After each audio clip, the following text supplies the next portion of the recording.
안녕하십니까. 레슨문의 뱃사부 배진환입니다. 500만원으로 10억 만들기 3탄에서 앞으로 다가올 4차 산업혁명의 트렌드를 살펴보았는데요. 그 흐름을 이해하기 쉽도록 3탄을 꼭 시청하고 오시기 바랍니다. 앞으로 올 4차 산업혁명 관련주에 투자하여 10억을 만드는 포트폴리오를 짜보도록 하겠습니다. 오늘 다뤄볼 주제는 5G인데요. 저희가 연구를 시작한 뒤로 조금 오른 상태라 노력이 아쉽지만 매수 의견이 아니라 시장의 트렌드를 읽는 영상으로 봐주시면 좋을 것 같습니다. 참 희한하게도 저희가 연구를 시작하면 그 종목들이 올라요. 예전부터 좀 그런 경향이 있었는데요. 종목을 연구만 하면 많이 오릅니다. 그래서 여러분들한테 항상 리포트가 제출될 때 좀 많이 올라 있을 때가 많더라고요. 준비하는 도중에 오르는 걸 보니 이제 공지로 종목을 먼저 올리고 그 뒤에 영상을 올리는 것도 방법인 것 같아요. 괜찮으신지 피드백 댓글로 부탁드립니다. 자, 5G의 가장 큰 특성에 무엇이 있을까요? 일단 초고속, 4G에 비해 최대 20배 빠르고요. 연결할 수 있는 기기 수가 10배로 늘어납니다. 세 번째, 초저지연. 저지연은 끊김없이 연결된다는 걸 의미하는데요. 고속철도에서 끊김없이 연결된다고 하죠. 자, 그럼 5G 키워드에 대해서 브레인스토밍을 해보도록 하겠습니다. 키워드별로 생각나는 걸 6가지 정도 정리해 보았어요. 코로나19 이후 언택트, 재택근무, OTT, 콘텐츠 소비 증가로 1인당 트래픽 증가, 초고속, 초연결, 초지연입니다. 초지연은 끊김없는 통신을 가능하게 되면 발전하는 분야는 바로 자율주행입니다. 마지막으로 초연결 사회가 오게 되면 사물과 사물과 인간을 연결해주는 IoT가 발전하고 그것을 넘어서는 것이 스마트 공장입니다. 완전 자동화 시대가 열리는 것이죠. 자, 이 6가지 키워드를 하나씩 알아보도록 하겠습니다. 2020년 3월 코로나19에 대해 팬데믹을 선언한 이후 사회적 거리두기로 인해 집에서 즐길 여가 수단이 필요해졌죠. 그래서 넷플릭스, 유튜브, 웨이브 OTT 등 홈엔터테인먼트에 대한 수요가 급증했습니다. 미국의 경제전문지 포브스에 의하면 3월 14일 이후 16일까지 3일간의 북미 시장의 주요 OTT 신규 가입자 수가 전주 동기간에 대비 디즈니 플러스는 3배, HBO Now는 90%, 넷플릭스는 47% 등 폭발적인 증가세를 보여주었다고 하네요. 넷플릭스의 글로벌 구독자 수는 2020년 1월에서 3월에만 1577만 명이 늘어 전체 가입자 수가 1억 8천만 명이 넘었다고 합니다. 자, 넷플릭스의 차트입니다. 너무 아름답지 않나요? 글로벌 OTT 시장은 코로나19를 계기로 성장 속도가 빨라질 것이고 이로 인해 미디어 콘텐츠 소비 패턴의 변화 속도가 그만큼 빨라진다는 걸 의미하죠. 또한 양질의 콘텐츠 확보를 위한 OTT 간의 경쟁이 본격점화될 수 있어 콘텐츠 가치의 지속적인 상승도 기대해 볼 수 있습니다. 이렇게 데이터 사용량이 늘어나다 보니 트래픽이 증가하겠죠. 그러다 보니 5G의 중요성도 늘어나고 있습니다. 5G는 핵심 인프라를 연결하는 역할이므로 4차 산업혁명의 혈관이라고 볼 수 있습니다. 4G는 스마트폰 중심으로 음성 서비스와 영상 스트리밍에 집중했는데요. 5G 시대가 오면서 스마트폰의 생중계를 360도 VR로 볼 수 있고요.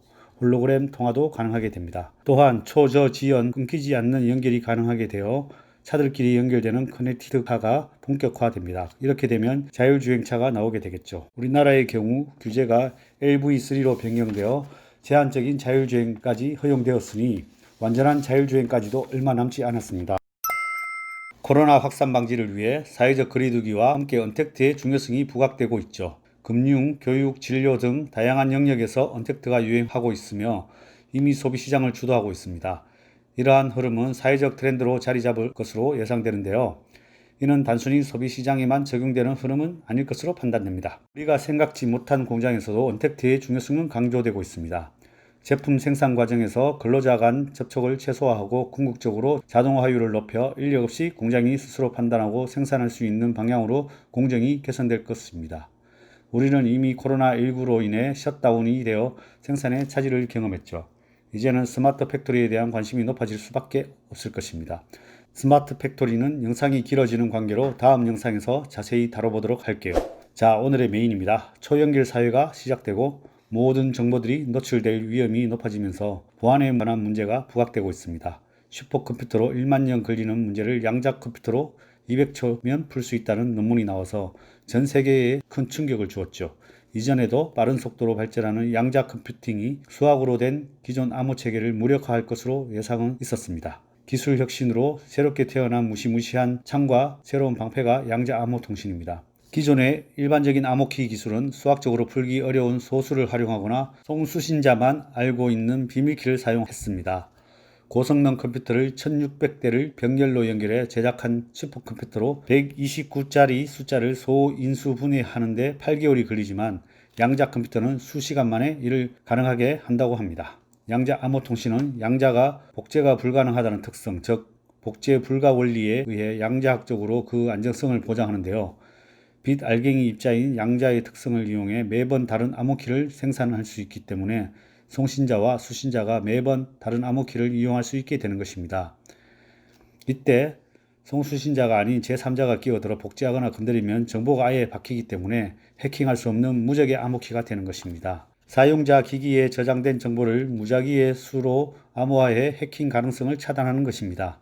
이 기술은 국방, 금융, 데이터 센터, 자율주행차, 사물인터넷 등 데이터 해킹이 발생할 수 있는 모든 영역에서 현재 보안 솔루션을 대체할 기술로 꼽히고 있습니다. 세계 1위 기업은 스위스에 본사를 둔 IDQ라는 회사입니다. 이 회사는 2018년 700억 원으로 SK텔레콤이 인수했습니다. 그리고 지난 5월 22일 SK텔레콤이 양자 보안 5G 스마트폰 갤럭시 A 퀀텀을 출시했죠. 세계 최초로 가장 랜덤의 암호를 생성해내는 양자 난수 생성 칩셋을 장악한 핸드폰입니다. 이 제품이 기존의 SK텔레콤이 삼성전자 양자 암호 통신 자회사 IDQ와 협력해 개발한 것으로 알려졌지만 국내 반도체 설계 전문 기업 비트리도 크게 기여한 것으로 확인됩니다. 그렇다면 상장 기업 중에는 어떤 회사가 수혜 기업일까요? 바로 IA 네트워크스입니다. 주식회사 비트리와 7억 원 규모로 계약을 체결했다고 21일 공시했습니다. 계약 규모는 7억 원으로 매출액인 54억 원 대비 13.43% 수준입니다. IA 네트워크스는 패턴을 파악할 수 없는 난수를 생성하는 칩셋을 만들기 위해 6개월 동안 100만 번의 테스트를 거쳤다고 합니다. 두 번째로 소개할 기업은 우리넷입니다. KT가 자체 개발한 기술을 우리넷에 이전하기로 계약을 체결했는데요. 이전 계약을 체결한 중소기업들은 KT의 기술과 중소기업의 장비 제작 노하우가 합쳐져 한국 양자암호통신 기술의 수준이 한 단계 성장하는 시너지를 낼 것으로 기대하고 있습니다. 5G 이동통신 기술의 보급에 따라 새로 개발된 기술의 표준화가 정비되고 있는데 이때 최대한 자체 개발 기술의 추종 기업들을 확보하기 위해 KT가 무료 기술을 나눠주고 있는 겁니다. 큰 그림으로 봤을 때 긍정적으로 바라볼 수 있을 것 같습니다. 지금까지 5G 양자 암호 통신 관련 기업에 대해서 알아보았는데요. 다음 영상에서는 5G 관련 수혜 기업에 대해 알아보도록 하겠습니다. 다음 영상도 기대해 주시고요. 구독과 알림 설정 하셔서 다음 영상도 놓치지 마시기 바랍니다. 감사합니다.